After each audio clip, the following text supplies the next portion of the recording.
a desenhar identidade, experiência e estrutura. E o último, a parte de impacto, que para mim é muito forte, então tudo que eu faço também é de forma ética, responsável, humana, mas com esse olhar dos negócios de impacto, inovação social, então conectar esse mundo. E aí, nos últimos anos, eu fui sócia de uma aceleradora de negócios de impacto social, presente em 3 países, Chile, na África e no Brasil, e foi uma experiência muito legal. Viajei para conhecer mais de 20 ecossistemas de empreendedorismo no Brasil, mais de 20 cidades, observando de perto esses negócios de impacto, conectando eles com investidores, acelerando. Então, foi uma experiência muito legal e trouxe algumas ideias boas para que a gente vai conversar aqui hoje também. Aqui na Sintetizo, a gente trabalha, então, em 3 frentes. A primeira é facilitar dados complexos. Então, a gente usa a criatividade para esses 3 níveis aí. E aí, a facilitação de dados complexos, ela envolve... a gente trabalha com conteúdos, às vezes, muito densos, muitos dados que as consultorias, nossas parceiras, nos entregam. E a gente tem o papel de descomplicar, chegar e criando uma comunicação de causa, deixando mais limpa as coisas. A gente não chega apenas no final, a gente é colocado desde o início de um projeto para ir levando essa clareza. O segundo é design de comunidades, então a gente também desenha redes, ajuda os líderes de comunidade. Acho que o primeiro desafio do gestor de comunidade, inclusive, é se reconhecer como gestor de comunidade, é perceber que tem uma rede por trás e que essa rede ela precisa ser observada, e essa rede inclui concorrentes, inclui parceiros, inclui equipe, inclui clientes, enfim. E hoje a gente tem falado muito dessa liderança compartilhada, ainda mais nessa fase tão desafiadora que a gente está vivendo. É muito urgente a gente pensar sobre isso, porque isso leva as marcas e os negócios a terem perenidade. E o último são marcas transformacionais, então a gente entende que a transformação nesse novo lugar que a gente está falando, ela vem das marcas, entendendo que a marca ela não é apenas um símbolo, uma logo, né? A marca ela se movimenta, ela precisa se movimentar, inclusive, precisa dialogar, e a gente vem também ajudando os negócios nesse lugar.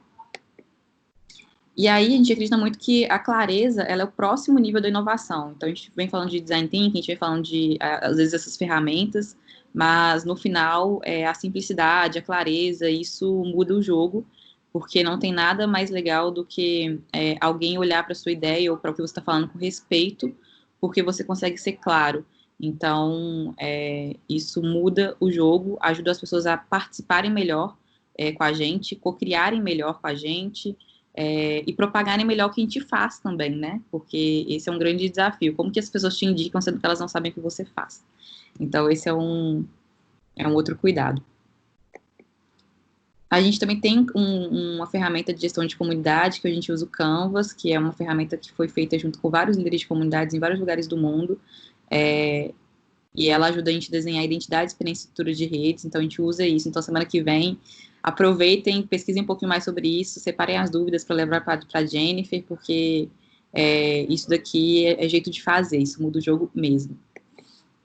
E para quem a gente faz isso? A gente faz isso hoje para líderes de negócio, líderes de comunidade ou de negócios de impacto, que estão falando já nesse lugar de mobilização, e consultorias estratégicas. Então, a gente é essa amiga da consultoria para poder entregar e contar as narrativas de um jeito mais claro e desenhar novos produtos também. E aí a gente já tem alguns trabalhos que a gente fez, então muito nesse lugar da visualização, de despertar a inteligência da equipe. Então isso não é um trabalho apenas de um design, a gente envolve a equipe inteira para a gente poder construir, co-criar materiais como esses, que aí vai de relatórios de impacto, vai de realmente novos produtos e serviços, novas telas. Esse aqui foi para Palmeiras, que a gente está atendendo. A gente está ajudando eles a desenhar a estratégia de 2019, 2020, 2021, focado principalmente nessa ótica também de redes, de inclusão. Me deu esse trem por outro lado. E aí, para a MRV também, a gente fez um case super legal com eles. Eles foram para a ONU em Nova York para apresentar lá algo muito denso, que é indicadores, né, gente? Indicador, dados, é sempre doído, às vezes, falar sobre isso, né? Principalmente gente que eu sou da área de humanas, por exemplo. Mas isso é muito importante, muito necessário, principalmente nesse novo mundo também que nós estamos vivendo, que nos dá dados, né? Então, a gente já tem muitos dados, muitas vezes, sobre o que a gente está fazendo, só que a gente não reúne isso, não usa para poder tomar decisões para o que a gente vai fazer. Além disso, essa parte de desenhar programas de inovação. Então, não sei quantos de vocês aqui já participaram do Startup Weekend. Tem alguém aqui que já participou do Startup Weekend? Além do Carlos, que eu já sei. Olha, eu acho que foi só eu e Raquel que foi visitar. Acho que o pessoal nem conhece ainda não.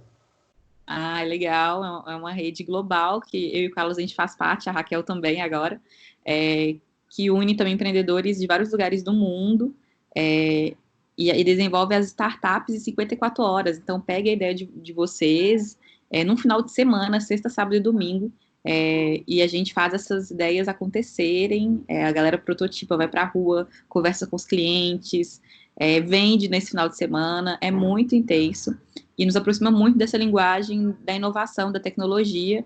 Então, as pessoas saem de lá bem educadas, de forma vivencial, sobre como as startups são criadas. E aí é muito legal, porque a gente teve a oportunidade de realizar o primeiro Startup Weekend da África ano passado. E aí foi muito legal também perceber essa parte de criação e concepção de ideias em lugares muito diferentes, assim. Então, acho que essas coisas vão poder somar na nossa conversa de hoje também. Vou passar. E aí eu vi que alguém falou sobre a parte de psicologia, que trabalha com isso, achei super legal. A gente fez um fórum, eu fiz um fórum, acho que uns 2 anos atrás, chamado Licença para Ser Feliz, que foi um fórum 100% online. A gente convidou 21 palestrantes nacionais e internacionais para poder falar sobre desenvolvimento humano.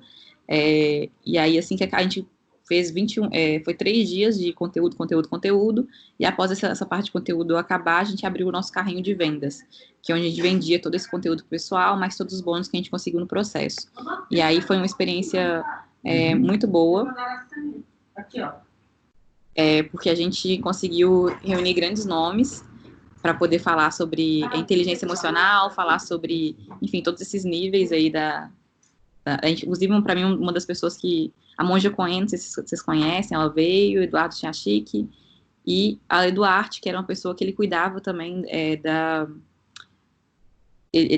mente das pessoas, desse cuidado com as pessoas pós-desastres enormes, como furacão. Então, mais uma vez, que bom saber que vocês estão também, tem pessoas nesse grupo e tão perto da gente, olhando para as pessoas, cuidando da gente nesse momento também desafiador, onde nossa mente, ela realmente vai longe sem te deixar, né? E às vezes não para a coisa certa, como a criatividade, como usar essa energia para poder criar, né? Às vezes ela vai para um lugar negativo. Então, que bom que a gente tem pessoa aqui nesse grupo e que bom que a gente pode dialogar também sobre essas possibilidades dentro desse nível aí.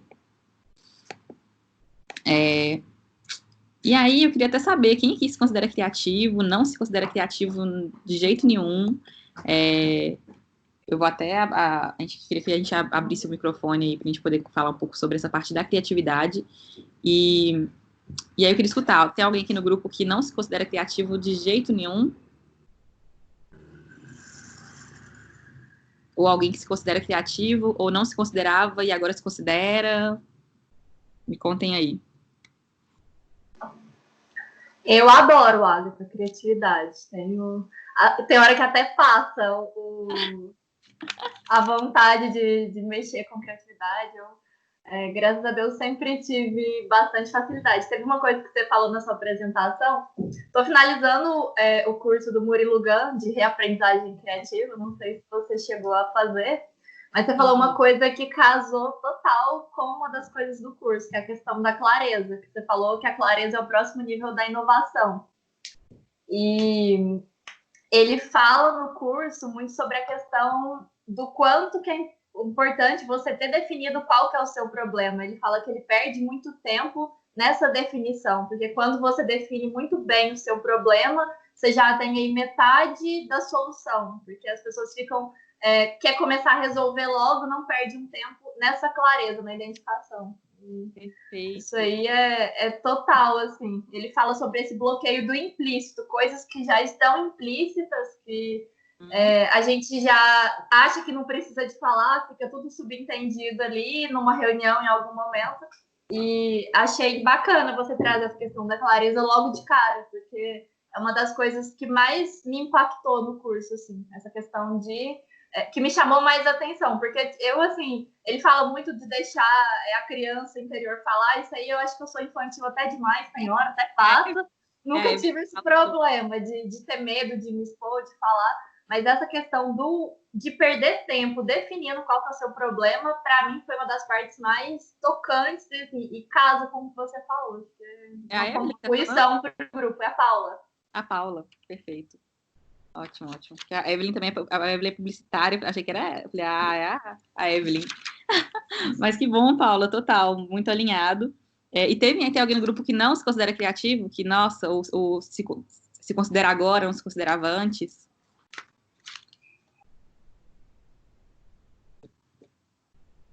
Dou-lhe uma. Que bom, então estou falando com criativo. Agatha, eu acho que é o seguinte, eu até me considero criativo, mas eu tenho o fator vergonha, alguma coisa desse sentido, que acho que trava a criatividade às vezes de agir, né? Então, o meu perfil, a minha personalidade vai muito disso. Quem olha assim, vê que eu estou sempre lançando, até a gente estava conversando, eu e o Jô estava conversando ontem, né?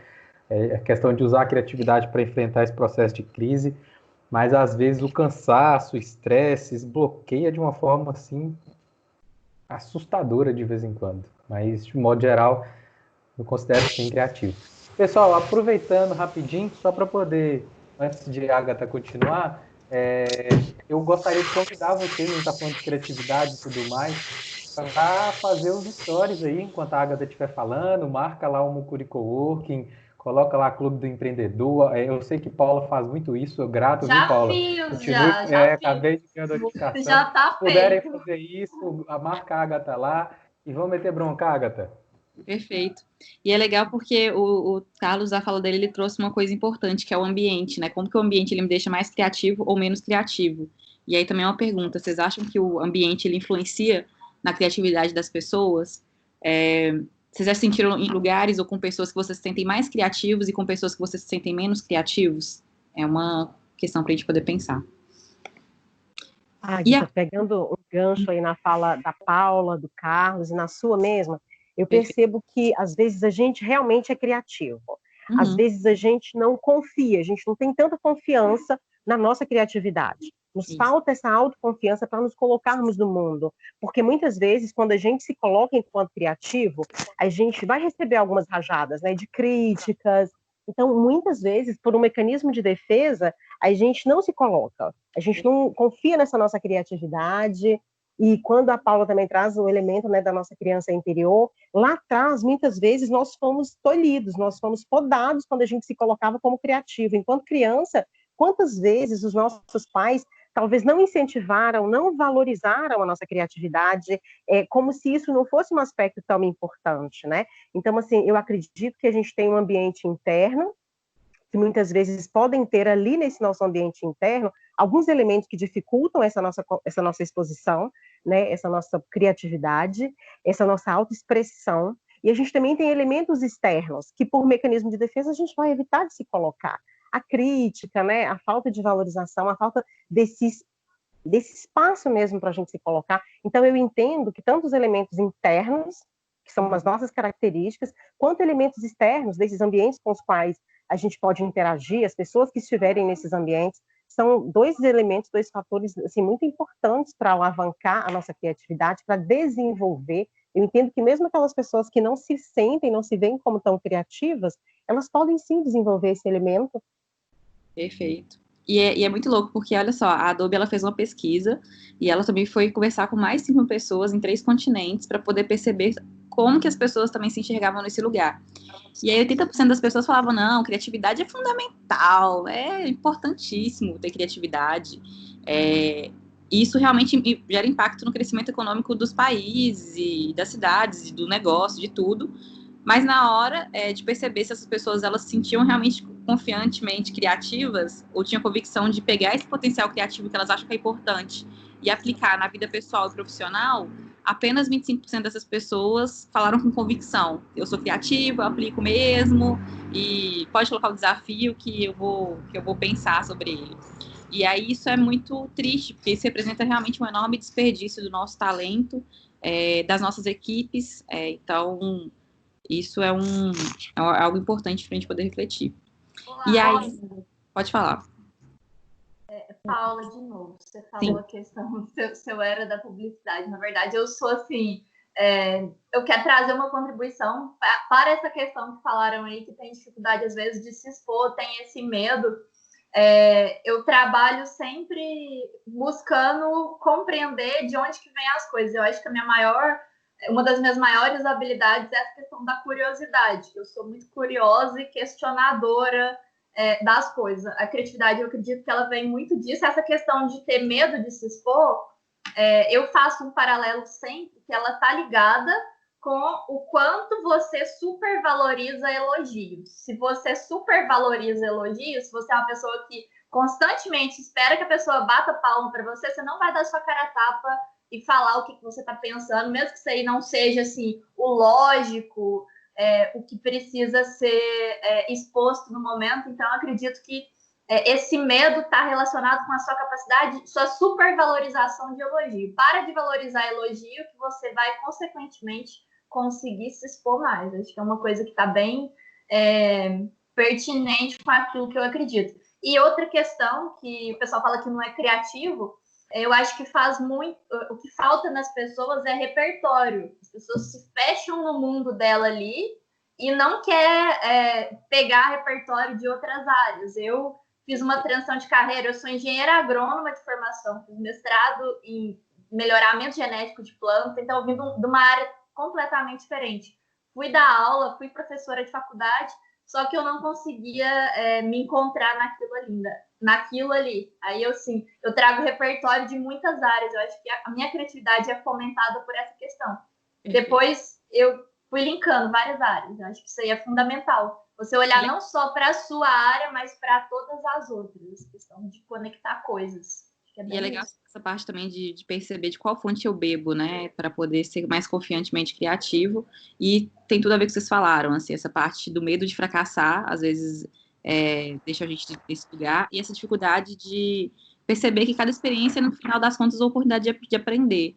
E aí, a gente fica empacado nesse momento que a gente quer ter controle das coisas, e aí isso mina a nossa confiança criativa, e a gente não consegue entrar em ação rapidamente. A gente fica travado, né? Que as três formas que acontecem quando a gente está diante de uma situação de medo, né? Você paralisa, ou você corre, ou você avança, né? Então, tudo isso influencia muito, tá? 100% alinhado com o que vocês falaram. E aí, no mundo dos negócios, a gente não fala a palavra necessariamente criatividade quando a gente está dentro do ambiente corporativo, até porque às vezes a galera pensa criatividade. Agora as coisas já estão mudando muito, né? Ainda bem. Mas olha só como é que é louco, né? Porque a criatividade, além do ambiente dos negócios, ela se manifesta da forma de inovação. Então a gente podia muito bem falar assim, um setor de criatividade, mas a gente usa inovação, porque a gente percebeu tanto que o fato da criatividade ser despertada no espaço, ela realmente faz a gente desenvolver novos produtos, faz a gente conseguir implantá-los, faz a equipe, ela agir de forma diferente. E aí eu descobri que eu tinha uma liderança criativa, e que era por esse motivo que as pessoas me convidavam para os projetos. Eu achava que era porque eu era designer, né, apenas. Eu falei, sou designer, visualmente, faço as coisas legais e tal, e a galera me quer nos projetos por causa disso. Mas eu percebia que, na verdade, não. Na verdade, o fato de eu estar presente numa equipe, num time e tal, junto com o pessoal, isso deixava o pessoal mais aberto para poder colocar suas ideias para fora. O jeito que eu guiava e tal, deixava a galera mais pronta para a ação. E aí, eu percebi que também isso não era só de mim, assim, no próprio ambiente dos negócios também. Olha que loucura. Antes, vou pegar o exemplo da IBM aqui, que é um dos mais drásticos. Na IBM, para cada 72 desenvolvedores, tinha um designer. Imagina. E aí, em menos de 3 anos, isso mudou. E aí, para cada time de 8 desenvolvedores, tinha que ter um design, porque eles perceberam que o fato de ter essa pessoa dentro do time, né, que considera experimentação, colaboração, empatia como forma de agir, mudava a forma da equipe agir. E a equipe começava a olhar com mais cuidado para as coisas, pensar mais no usuário, na hora que está fazendo, conseguir propor mais e ter mais clareza do que está fazendo. E aí isso foi acontecendo em várias empresas também. E aí por isso que a gente vem falando do design thinking, né, que é esse jeito de pensar, que não é apenas para designers, ele é para pessoas, até porque design é para pessoas também, então abordagens. E aí, olha só como é que isso foi impactante até no mundo dos investimentos, né? O pessoal criou um fundo há 10 anos atrás para poder medir se realmente essa parte de ter o design centrado no ser humano ali, ter alguém que está pensando sobre essa ótica, mudar o jogo das organizações financeiramente. E aí eles criaram um fundo com 10 empresas que já estavam aplicando isso, incorporando isso nos seus negócios. E só no primeiro ano ela rendeu 3 vezes mais do que a própria Nasdaq. E aí agora que já faz 10 anos dessa aplicação, ela está rendendo 10 vezes mais, assim. Então, é muito impactante. Essa que são algumas dessas empresas que já estão começando a entender que a criatividade ela não é um setor, né? Ela não é um funcionário criativo, ela é uma responsabilidade de todos, e todos têm muito para contribuir nesse pilar. E aí elas começam a agir, inclusive potencializando a criatividade dos próprios clientes, porque eles também são pessoas que propõem, que usam e que podem modelar o que está sendo feito. E aí a gente tem uma jornadinha que é legal para a gente poder começar a pensar como é que essa nossa criatividade ela se estrutura. E aí eu vou passar algumas perguntas e vai ser legal para a gente também trocar um pouco como que a gente cuida desse pilar, assim como a Paula já trouxe, de onde o Carlos também trouxe um pouco dos desafios. A gente vai abrindo cada areazinha aqui e vamos falando um pouco como que a gente cuida desse pilar para poder chegar até a fase da implementação. Porque não é só apenas a criatividade, né, de criar ideias. Tem uma fase também de implantação disso que precisa ser cuidada. E esse é um grande desafio quando a gente fala até sobre o design thinking mesmo e tal, porque às vezes ele contribui muito nessa fase de ideação, mas quem não sabe usar direito essa abordagem fica só nessa etapa. E aí não consegue perceber que o design thinking também ele aborda essa parte da implantação. E priorização das ideias, né? Porque, ok, a gente ativou, vem um tanto de uma vez. E ainda está com várias mentes criativas, aí vem mais um tanto. Agora, como que eu priorizo e volto para a ação? E aí, esses 4 níveis: inspiração, síntese, idealização, experimentação e implementação. E aí eu vou abrir caixinha de cada um. Entendendo que sim, nós já somos criativos, nós já temos práticas criativas no nosso dia, mesmo algumas são intuitivas, algumas são realmente estimuladas intencionalmente, e aí a gente vai abrindo, então, cada caixinha. Primeira caixinha, da inspiração, que é qual, aí eu adorei isso que você falou de onde eu busco, né? Qual fonte eu bebo para poder me alimentar? Então, tem algumas perguntas aqui norteadoras, a gente vai respondendo junto. Eu vou falar as 4 primeiros, de ler junto com vocês. Então, onde vocês salvam as suas inspirações? Onde vocês buscam essas inspirações? Vocês revisitam essas inspirações com alguma frequência? Vocês tiram um tempo para poder, durante a semana, para poder, sexta-feira de manhã, vou começar meu dia, sei lá, buscando alguma coisa, lendo alguma coisa, me inspirando. Você interage com o expert, que acho que é esse momento que a gente está fazendo aqui agora também. Qual a frequência? Quanto que a gente valoriza isso para que o negócio ele aconteça? E vocês são daquele tipo de pessoas que sempre, às vezes, viajam para o mesmo lugar, ou, às vezes, vão para lugares desconhecidos, vocês se permitem... Olha que legal, já estão... O Carlos falou que usa o Trello, por exemplo, como ferramenta de inspiração. Como que vocês fazem essa parte mesmo de buscar repertório? Eu acho que essa aqui é a palavra.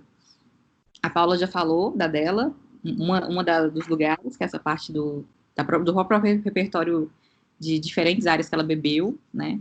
Então, mas tem algum outro ponto, assim, que vocês já incorporam no dia a dia? Agatha, eu tenho muita dificuldade de sair de Teoflotone, né? Por causa das minhas atividades diárias, né? Sou professor universitário, tenho a empresa, enfim. E aí o que eu faço é potencializar a rede de contatos que eu tenho de forma externa, por exemplo, com você aqui de Belo Horizonte, né? Então, A forma hoje que eu encontro de fazer as coisas acontecerem, eu tenho feito muito dessa forma. Eu tento potencializar a rede de contatos. É aquela história, né?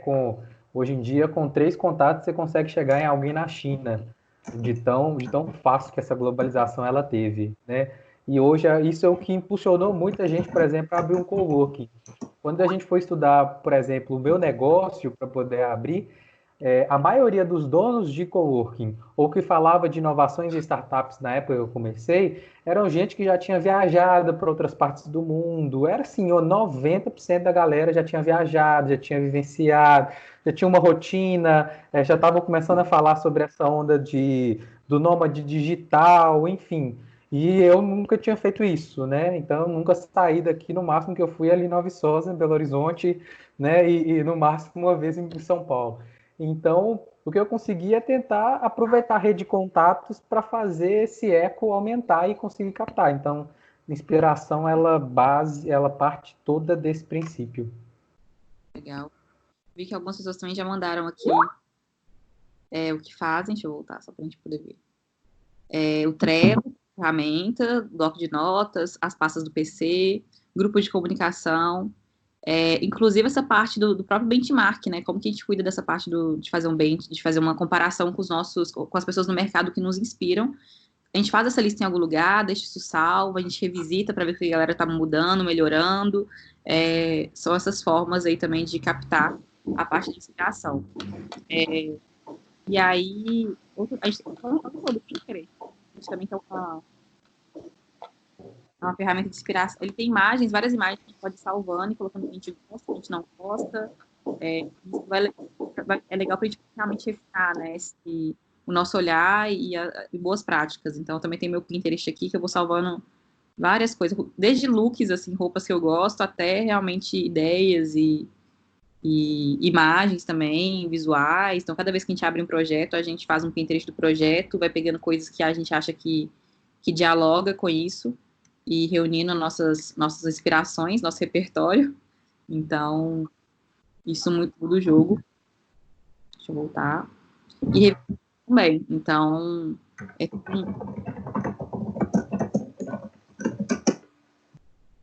Evernote também é legal, boa. Outro ponto, então, inspiração, pegar, aumentar nosso repertório. O segundo ponto vem a sintetização, porque beleza, agora eu peguei um monte de coisas legais, fui lá nos meus concorrentes, eu vi várias coisas que eles fazem que é legal, já peguei. Tem um outro mercado que não é meu concorrente, mas que eles fazem algo muito legal e que super dá para poder aplicar no meu setor, que às vezes ninguém está aplicando ainda. Peguei várias ideias, assim, mas chega um momento de, beleza, o que é aplicável? Porque o que a gente pode, às vezes, combinar também? Porque às vezes você combina de um lado, combina do outro e faz algo totalmente diferente, mas que faz muito sentido. Então, como vocês fazem para poder decifrar o que vocês gostam e encontrar sentido? Como que vocês identificam esse terreno mais fértil? Alguém que faz mapa, tem o costume de fazer mapa mental, já fez, que é aqueles fluxogramas do pensamento, né, de ir puxando. E como que você criou esses quadros de referência?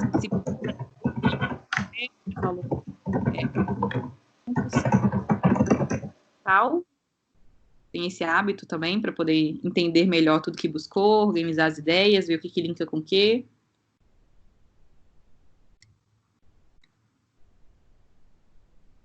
Vou ver pela... Oi, gente, eu tô apanhando aqui, desculpa aí. Tem um barulhinho aqui, eu não sei se está incomodando. Estão fazendo uma obra aqui no meu prédio, se incomodar, rapidinho, eu já silencio de novo aqui. Eu uso o Evernote para capturar, a Paula falou aí que é muito bom. Eu tenho prática de Evernote há muitos anos, eles têm muitos recursos, acho que vale a pena explorar, tanto de busca para identificar, né? E, inclusive, estou relendo um livro agora do Tony Buzan, né? Que é um livro novo que ele lançou. Eu sempre uso esse recurso de mapa mental, mas uma coisa que eu acho que estou tomando aqui já de ganho dessa fala de vocês que eu acho que muito dessa questão de criatividade, de contexto, de ferramentas, eu uso para o meu aprimoramento pessoal. Obviamente, isso vai reverberar na vida do meu cliente, mas eu tenho visto na fala de vocês aqui que essa questão já de pensar para fora, pensar para o outro, exceto o meu público final, que é o meu paciente, eu preciso aprimorar, né? Essa coisa mesmo de gerar um valor que é para o sistema, né? Então, eu penso que tenho usado esses recursos e me valido desse potencial criativo. Eu estou dentro daquele universo das pessoas que foram valorizadas e incentivadas isso desde criança, né? Então, eu acho que sim, a questão do contexto é muito importante e a gente é contexto para outras pessoas também, né?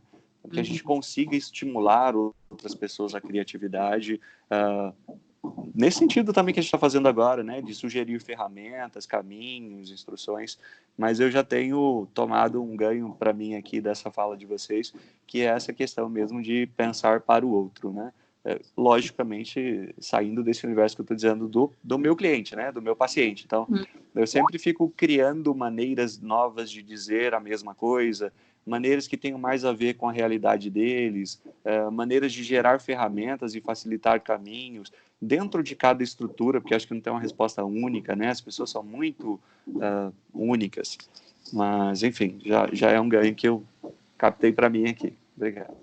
Legal. E eu acho que você falou um ponto super importante, primeiro aplicando para a sua vida, né? Inovar é inovar-se, que eu falo. Então, se eu não consigo buscar essa prática criativa na minha vida pessoal, né? Quem dirá levar isso para os meus ambientes que eu trabalho, para minha área corporativa. Então, é muito sobre isso mesmo, concordo. E o segundo é isso, como criar processos para desbloquear o potencial criativo das pessoas que trabalham comigo, inclusive, né? O que eu tenho feito e quais perguntas também que eu tenho feito dentro, eu vou trazer isso depois da questão das perguntas que desbloqueiam a criatividade, mas que também, como que eu tenho falado, assim, verbalmente dentro dos meus projetos e tal, que bloqueia ou não essa criatividade da minha equipe, das pessoas que estão perto de mim. Então, é algo para a gente poder observar.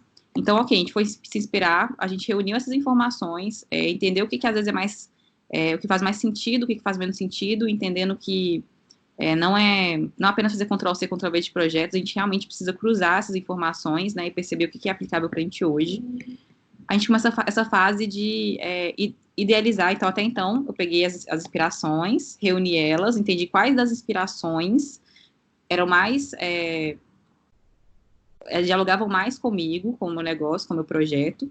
Agora chega uma fase de criar em cima dessas inspirações, de idealizar.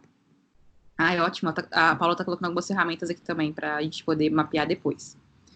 E aí vem essa parte de, ok, então com essas inspirações e com essa curadoria dessas inspirações feitas, agora eu começo a idealizar e experimentar isso dentro do meu negócio e projeto. Então, como que a gente lista essas ideias favoritas, porque aí chega o momento da gente perceber todas as possibilidades que a gente tem com aquilo dali. Como que a gente cria protótipos, e aí essa parte de protótipos é muito importante, porque não se envolver demais na ideia, desapegar para poder criar algo novo e melhor rápido. Então, o bom, quando a gente usa essa palavra do protótipo, a gente consegue receber feedbacks e de forma muito mais rápida das pessoas, porque elas não ficam com dó, né? Elas entendem que você fez uma coisa ali realmente para se auto-melhorar ou autodestruir, e tá tudo bem, porque aquilo ali vai dar vida para novas coisas e coisas mais relevantes do que antes. Então, um exemplo de protótipo, a gente fez vou até voltar aqui. A gente participou ano passado de um programa chamado Climate Ventures, que foi esse daqui, que ele tinha o objetivo de fazer 3 coisas. A primeira é mapear startups boas para o clima no Brasil. A segunda é reunir 60 grandes empresas, como Fundação Boticário, Fundação Natura, Sebrae, WFF, enfim, para poder criar protótipos juntas, focadas no clima. E o terceiro é reunir uma grande rede de especialistas focado nisso. E aí a gente teve um desafio nessa frente das 60 empresas, porque a gente precisava que essas 60 empresas criassem juntas ideias, protótipos ou processos para poder melhorar tanto essa relação com as soluções climáticas que existem, quanto criarem juntas também essas formas. E aí, o meu grupo, a gente ficou com o desafio de criar melhorar a relação da startup com essas empresas, as startups focadas no clima, e aí a gente poderia ter feito já uma empresa que melhorava a relação startup-empresa, e aí a gente deu um passo atrás e falou, não, como que a gente pode prototipar isso que é apenas uma ideia? E aí a gente fez um canvas de protótipo, que eu posso deixar para vocês aqui depois, e a gente criou um evento onde a gente chamou essas empresas para poder conversar com a startup e mapear onde estavam os gargalos dessa aquisição de produtos e serviços, porque a gente tem um grande desafio hoje, que é as grandes empresas, elas, na hora que uma startup está vendendo para essa grande empresa, tem o desafio de pagar com 120 dias, 60 dias, 90 dias, isso quebra a startup. Tem um lance também de saber por onde que vem essa ideia. Quem compra essa ideia normalmente? É a área de sustentabilidade, a área de inovação, é o setor de RH, enfim. Então, a gente mapeou, rastreou tudo isso antes de começar realmente a colocar tudo isso no ar. Então, e a gente fez um evento, que foi o nosso protótipo, para poder colocar elas frente a frente, para poder falar sobre isso e a gente conseguir iniciar tirar essas dúvidas rápidas do que engloba essa área que a gente queria falar. E aí... Pode falar. Hoje a versão inicial, né, do Connect aqui do Clube do Empreendedor, a gente criou esse protótipo, né, essa versão de como a gente está trabalhando. Também fiz o Canvas, né, dessa proposta, né, do Clube do Empreendedor aqui para o coworking, e a gente está testando. Na verdade, já tinha um grande tempo que a gente já tinha feito, mas faltava uma força, né, algo a mais para fazer a gente lançar, né, o Clube do Empreendedor. E aí, com a pandemia, só fez acelerar o processo, mas a gente trabalhou mais ou menos nessa perspectiva. E é por isso, pessoal, que às vezes eu encho o saco de vocês querendo saber o que vocês acharam, mandando pesquisa, mandando planilha, porque a gente só vai crescer e criar uma versão melhor do nosso projeto, né, dependendo de vocês aí. Perfeito. Enfim, é muito bom isso, porque a gente permite que as pessoas não se envolvam tanto emocionalmente, assim, saiba que você está aqui, esteja como jogador, mas saia do jogo para poder perceber o que está acontecendo e propor, e saber que você tem essa abertura para poder propor. Então, isso é muito importante mesmo. E aí, como que também as nossas ideias, elas passam por esse ciclo de melhorias, assim, então, a maioria é empreendedor, vocês têm equipe, vocês têm esse hábito de trazer a equipe para poder olhar para isso, ou trazer pessoas da sua confiança também para poder modelar junto com vocês. Por exemplo, aqui na Sintetizo a gente tem nossas conselheiras e conselheiros, então a gente faz uma reunião com eles quinzenalmente para que eles também co-criem com a gente, assim. Esses conselheiros, a gente selecionou pessoas que, principalmente para mim, né, que já me acompanhavam e que eu já tinha como esse lugar de confiança, e que me incentivaram muito também para poder abrir a Sintetizo. Então, eu criei um grupo com essas pessoas, e são tipo madrinhas e padrinhos, né, e elas vão cuidando de mim, assim, desse processo de desenvolvimento do negócio, muito na confiança também, porque eu faço isso para outras organizações, estou no núcleo de algumas organizações também, então é um lugar também para a gente poder deixar nossas ideias passarem por esse ciclo de melhorias. Hoje também tem alguma forma que vocês fazem isso? Vocês cuidam dessa parte do ciclo de melhoria?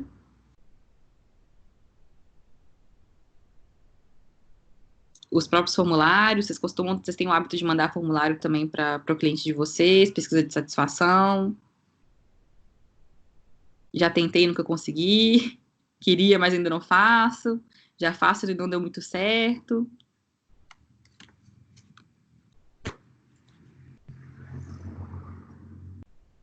No meu caso, eu sempre faço um feedback, mas é um instrumento da minha própria abordagem, né? Então, sempre no final de cada sessão, eu peço um feedback de como foi a sessão, de como foi os avanços que o paciente teve desde a semana anterior, mas assim, bem voltado mesmo para aquela situação que a gente tem trabalhado ultimamente. Nada muito fora disso, sempre o feedback pontual. Aqui a gente faz a gente, no nosso formulário também, a gente faz o que bom, que pena, que tal. Porque a gente realmente quer, porque tem duas coisas, né? Tem a pesquisa realmente de satisfação e tem aquelas perguntas que você faz, que são perguntas que você já quer coisas positivas para poder colocar no site, um depoimento, por exemplo. E aí, não necessariamente essas coisas trazem para a gente pontos de melhoria que são tão relevantes assim. Então, a gente coloca essa parte do que bom, que pena, que tal, são 3 perguntinhas que já estimulam, então, ok, entendi que teve várias coisas positivas e que bom, que pena o que pena é quais são as coisas negativas, né, que esse processo ele trouxe, ou coisas que realmente não deveriam ter acontecido aqui e aconteceram, infelizmente. E o que tal se, quais são as oportunidades de inovação que você não tinha visto isso daqui no início da nossa conversa, mas por algum motivo, no meio disso aqui tudo, foram nascendo ideias, insights. Então, essas 3 perguntinhas também nos ajudam muito nesse fluxo aí de melhoria. Legal também que pessoas colocaram ali. A gente usa muito o Google Forms também para poder fazer a parte. O Google tem a ferramenta de pesquisa, que ele já nos ajuda também a coletar isso. Então, é uma ótima forma de a gente passar pela fase de idealização e experimentação com mais certeza. E aí tem essa fase de implementação, que aí, ok, entendemos, testamos. Que boa ali, a Paula colocou mais um item. E aí vem a parte de implementação mesmo, assim, ok, agora vamos fazer um lançamento oficial disso, testei com um grupo de segurança que às vezes com 15 pessoas, com 10 pessoas, com 5 pessoas, que experimentou esse produto, agora como que a gente escala ele, né? Então, entendendo todos os aprendizados que a gente teve dessa rede aqui do Clube do Empreendedor, como que a gente pode escalá-lo? E aí colocar ele em vários lugares do Brasil, entendendo que ele já é uma plataforma oficial, para que trocas como essas aconteçam dentro das redes e dentro das cidades, enfim. E aí vem essa pergunta, como que a gente cria esse roteiro, leva ele até o mercado? Então, hoje vocês fazem isso por meio de um site, por meio de vocês fazem uma apresentação, vocês participam de comunidades e redes que te permitem fazer isso. Como que a gente desenha novos serviços ou produtos, ou melhora o próprio processo, que aí já não é nem o serviço, então aqui o produto passando por ciclo de melhorias. Aqui já é o próprio processo, né, que ele é melhorado de forma contínua. E como que a gente personaliza essa conversa para cada público, que aí também acho que é o nosso grande desafio, né, como que a gente segmenta melhor as nossas conversas, entendendo que cada rede que a gente dialoga, ela demanda uma forma de fazer, né, então tem alguém que está nessa experiência também de propagação do serviço, porque eu sei que tem muita gente que às vezes já trabalha e vem por indicação e nunca às vezes teve esse esforço real, assim, eu sei que teve um esforço, mas esse esforço de ir para o mercado, né, começar a prospectar. Então, quem já está nessa fase de ir para o mercado, prospectar, como que tem feito isso, se tem feito isso, está sendo mais no boca a boca, já está num outro nível, como que tá? Como que vocês estão olhando para esse ponto de vocês? Do ir para o mercado. No nosso caso aqui do Clube do Empreendedor, eu tenho conversado muito pós, né, o evento com os nossos clientes aqui, principalmente porque a maioria deles são clientes que usam o nosso espaço do coworking, então a gente trabalhou nessa estratégia mais próxima, né? Alguns são meus amigos pessoais, então a gente está desenhando o processo assim. E partindo desse processo agora, né? Que a gente já foi para a 6ª semana, a gente já está no 2º mês, né? A gente está levando então o conceito para efetivamente levar para o mercado, e aí eu estou convidando pessoas que eu conheço, mas que ainda não são clientes do coworking, para participar e ter essa experiência aí de um mês para poder avaliar se compensa, se vale ou não, né, pagar o valor que a gente cobra por mês aí para continuar o processo. Então, o nosso roteiro trabalhando isso, a gente criou um roteiro, eu e o Matheus, até o final do ano, para trabalhar essa evolução e esse crescimento aí de uma forma orgânica e que gere o benefício principal para quem está assistindo, que esse é o nosso foco, né? E lá no coworking a gente sempre trabalhou nessa perspectiva também, né? Será que está sendo útil? Será que os nossos clientes estão tendo resultado? O que a gente pode fazer para nossos clientes eles evoluírem, né? E aí a gente trabalha nessa linha, sempre olhando o desenrolar do nosso cliente para saber se a gente está tendo resultados também. Perfeito. E aí, como que a gente qual que é a abordagem que a gente usa para poder fazer isso, olhando até de forma mais complexa e já colocando as ferramentas no lugar ali para vocês? Primeiro, a gente chega no projeto às vezes achando isso daqui, né? Estamos pensando as mesmas coisas, a gente está 100% alinhado, e aí na hora que a gente vai ver dentro do time, dentro do processo, confusão danada, cada um tá pensando uma coisa e tá todo mundo indo achando que tá pensando a mesma coisa. E esse processo da clareza, de colocar a criatividade em todo o processo, vem nesse lugar de, ok, vamos pegar o melhor do que cada um tá pensando, cruzar isso com as informações que a gente tem e vamos criar algo que é infinitamente melhor. E aí, a gente usa, então, o Design Thinking para isso, que ele tem esse diamante duplo aí, que é bem nessas fases que a gente falou anteriormente, então, do descobrir, que é essa parte do se inspirar, de buscar as possibilidades, então, não precisa ter resposta agora, mas tem que estar a fim de explorar.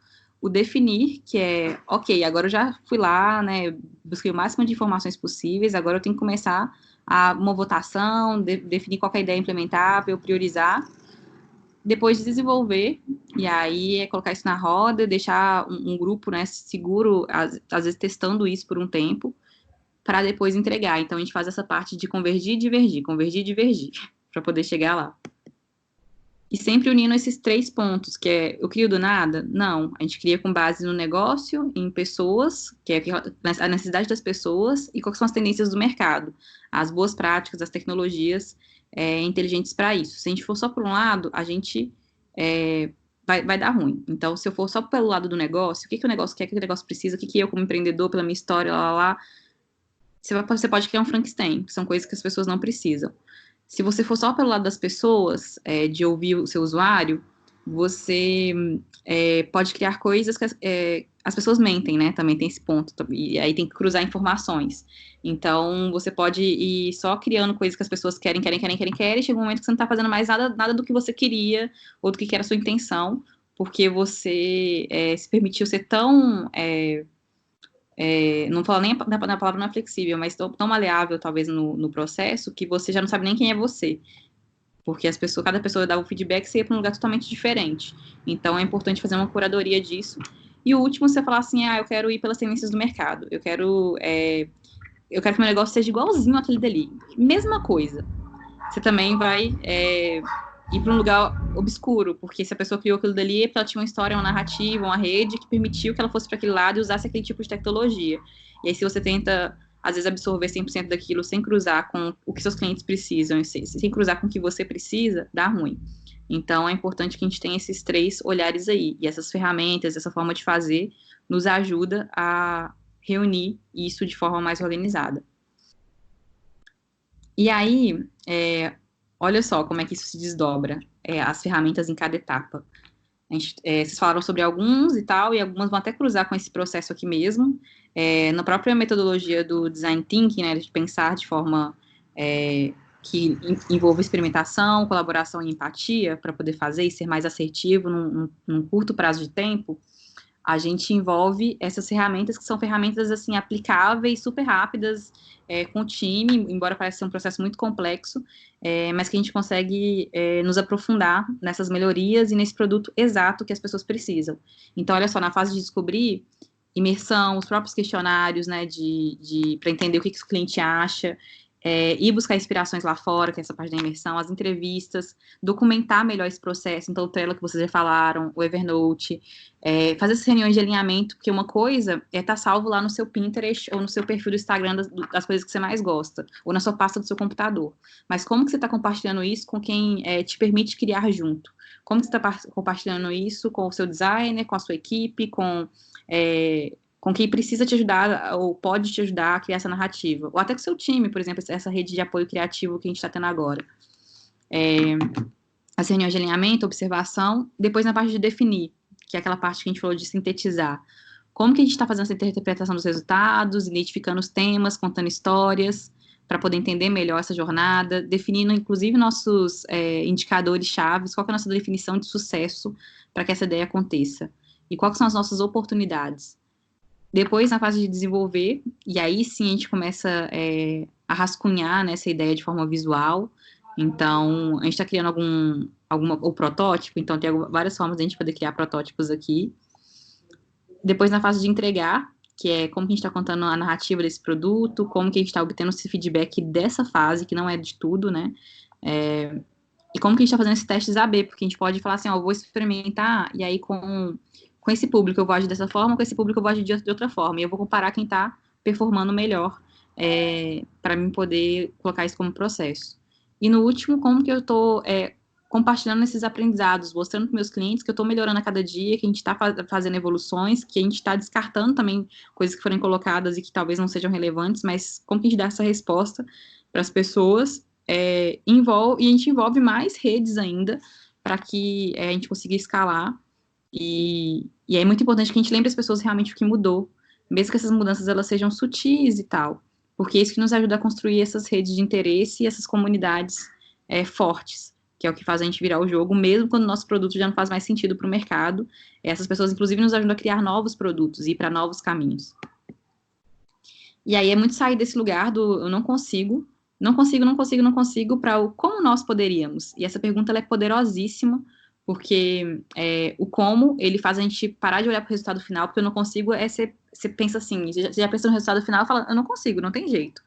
E aí na hora que você pergunta como nós poderíamos, você ativa 3 coisas importantes. Primeiro, como, que aí a pessoa para de olhar para o resultado final e ela começa a pensar no processo. Como que eu posso transformar um grande sonho num pedacinho realizável? Então, passo 1, passo 2, passo 3. E aí isso vai desbloqueando e dá link para outra frase, que é o nós. Como nós poderíamos? Talvez você sozinho, com o que você sabe, você não consegue implantar. E tá tudo bem, porque quando eu tô te fazendo um convite para criar, eu não estou falando que você tem que ser 100% responsável por isso, mas você pode envolver outras pessoas. Então, como nós, aí vem a segunda palavra, o nós, é lembrar que no processo existem várias interfaces que você precisa fazer com vários públicos diferentes e com expertises diferentes mesmo, e o poderíamos, que aí vem uma pergunta mais afirmativa, sim, nós podemos. Então, essa palavra eu uso ela em todos os projetos, e é mágico o que acontece quando a gente coloca isso para a galera responder, ao invés de colocar uma demanda na roda, assim, a gente começa a pensar muito mais apurado sobre o processo. Mas é importante também entender o como poderíamos de um jeito, às vezes, mais redondo. Então, eu trouxe alguns exemplos aqui. Como poderíamos reduzir o tempo de espera percebido do cliente? E aí vem outras perguntas. Colocar uma TV para distrair, quais são as possibilidades que a gente tem? E aí eu vou até passar. E aí o objetivo é a gente realmente criar esses líderes confiantemente criativos. E eu trouxe algumas ferramentas, que aí depois vocês podem também pegar nessa apresentação. Mas uma delas é o Canvas de comunidade. No Trello também a gente se organiza de forma diferente. Olha que legal. Vocês estão vendo minha tela? Sim, né? Mudei aqui de frente. Sim? Sim, estamos vendo sim. Esse aqui é a visão geral da nossa empresa que a gente fez no Trello. Olha que legal. A gente deixou tudo bem acionável para o pessoal, inclusive nossas inspirações, porque é importante que eles entendam essa nossa jornada e consigam co-criar em cima delas.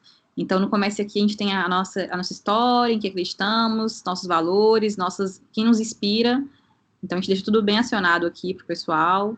Nosso Canvas, que a galera também pode contribuir.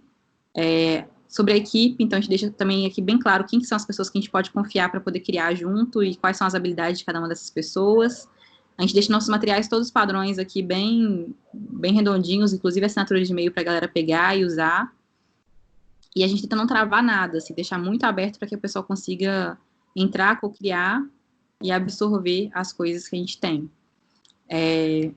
E aí, até nossos posts, assim, para Instagram, para Facebook, eles são 100% editáveis, tá vendo? Então, a galera também consegue entrar aqui, mudar o texto e mandar bala, assim, colocar online. Então, tudo isso é sobre, de novo, tirar esse lugar de que apenas o design é criativo, apenas o fulano de tal consegue fazer isso, e mostrar para o pessoal que, sim, eles conseguem interagir com essas coisas e criar junto.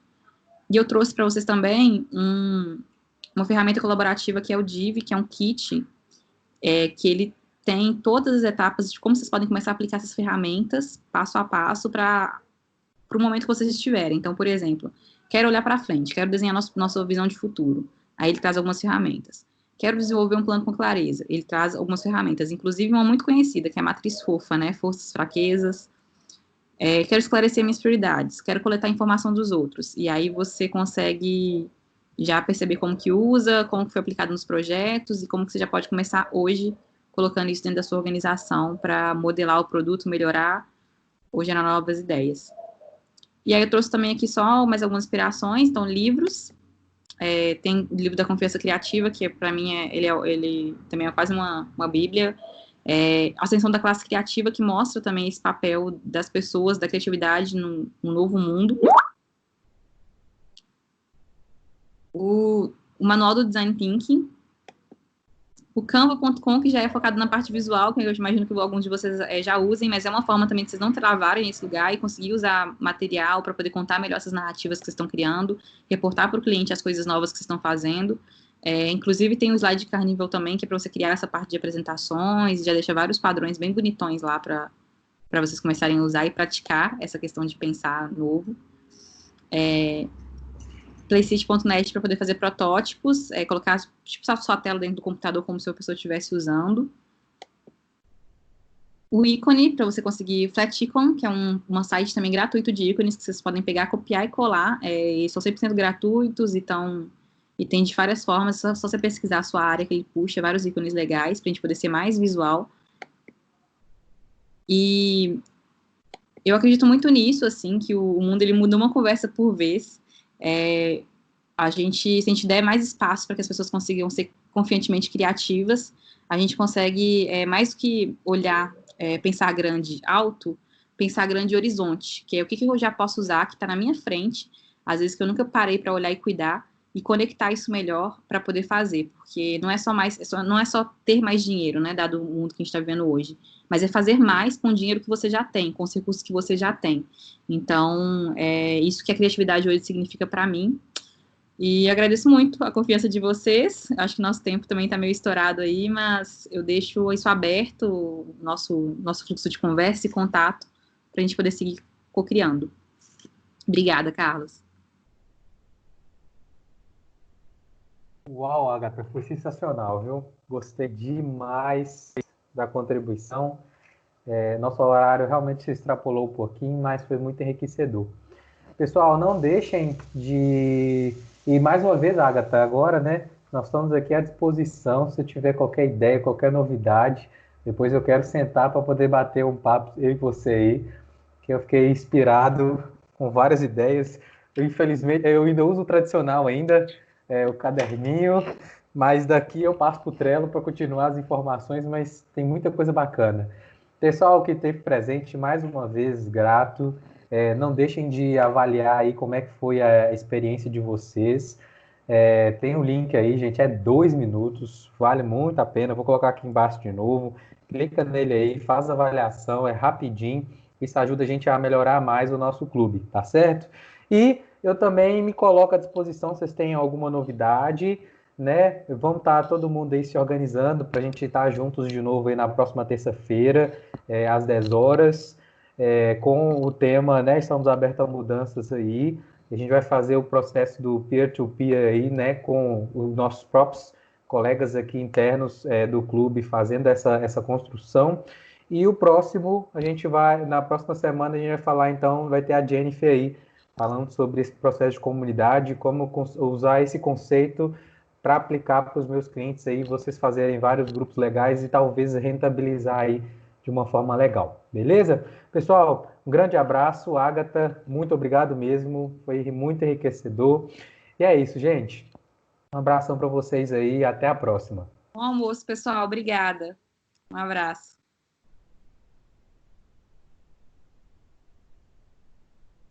Vou ficar para ver quem que vai ser o último a sair, hein? Normalmente eu fico até o final. Lá no Orb, a gente também tem o grupo de startups, Carlos, e aí lá o pessoal, primeiro que entra no call, ele tem direito a uma música, então a gente começa o dia, a call com uma música, ou pelo menos o refrãozinho dela, para o primeiro que entrou, ele pede uma música. Que bacana. E qual é a plataforma que vocês usam lá hoje, Agatha? Então, a galera tá fazendo no Google mesmo, no Google Meeting, né? Google Meeting, exatamente. Mas adorei que tinha que gravar assim, enfim, tô bem... Eu também, nas aulas da faculdade, a gente usa o Google Meeting. E eu estava querendo mudar a plataforma, só que tem o Zoom, o valor ainda está um pouco puxado, e E acho que teve um problema recentemente, a gente começou usando o Zoom, a versão free que era 45 minutos. O Google Meet tem uma configuração lá que você tem que contratar o G Suite, e a gente usa nossos e-mails pelo Zoho, então a gente ainda não fez essa migração ainda, então vai demorar para usar lá, então a gente está procurando ferramentas que a gente consiga fazer. O Skype é o único que a gente está conseguindo atender ainda, mas ele é mais pesado, né? Sim, sim, muito bom. A gente, enfim, a gente tá usando mesmo lá, e aí tá legal, porque toda sexta-feira a gente faz essa reunião, né, com os clientes e tal, e a galera trocando muito, então, e é desafiador, porque o Orb também era um espaço, né, o Orb é um espaço, mudar também essa percepção de valor é o grande pulo do gato, né? O Orb eu acompanho um pouquinho, o Distrito, não sei se você já ouviu falar, também era um coworking e hoje virou um hub de inovação, tem louco lá. E é isso, nós estamos tentando fazer novas oportunidades aqui para poder passar a crise, né, de uma forma efetiva. Verdade. Aqui, ó, já pode premiar, então, a Karine, o Tanak e e a Eliana Carla, Vamos fazer uma homenagem para eles no Instagram. Os próximos. Os últimos a saírem. É isso. Agatha, agora de verdade, um abração, que daqui a pouquinho tem que abrir o coworking. Então tá bom. Obrigada, Carlos. Um abraço. Tanak, valeu, Karine, pegando conteúdo bônus. Até mais, gente. Um abraço, até mais. Tchau, gente.